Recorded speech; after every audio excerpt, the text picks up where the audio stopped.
Bienvenue sur pasteurdudimanche.fr. Entendez cette histoire d'une femme âgée, vieille et stérile et qui dit d'elle-même qu'elle est usée, fanée. Cette femme entend un jour des messagers dire à son mari qu'elle va avoir un enfant.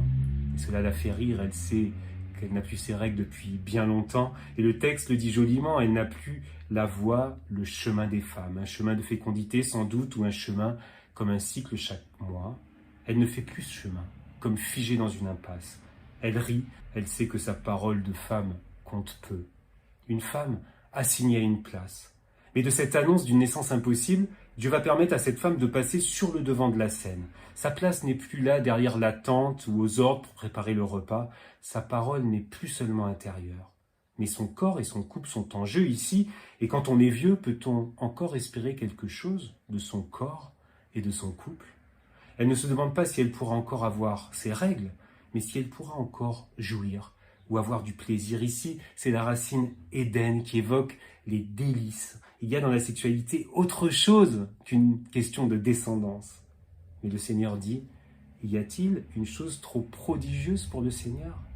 Alors, à la lecture de ces textes, n'allons pas croire que le but de l'auteur biblique est de dire aux femmes stériles et vieilles que Dieu peut leur donner encore un enfant. Il faut creuser le sens profond de ce texte. Entendons-nous ici que Dieu veut nous libérer de toute assignation à résidence. Cette femme s'appelle Sarah. Elle était dans un temps mort et la voici à nouveau dans un temps vivant. La fécondité n'est donc pas seulement la naissance d'un enfant. Les anciens témoignent que par la foi, Dieu rend féconde leur relation conjugale, même usée. L'amour continue à se vivre autrement, inventif, jusqu'au bout. Il rend féconde la vie des vieilles femmes comme Sarah, en les faisant sortir de leur tente, en leur permettant d'entrer dans la conversation.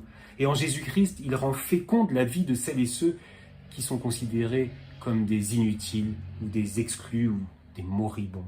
Alors vous qui entendez cette histoire, s'il y a des délices et des relations que vous ne pouvez plus vivre comme avant, Dieu vous donne d'autres sujets de joie, de tendresse et d'espérance. Et si vous accueillez cette nouveauté, votre premier rire d'étonnement se transformera en rire de joie.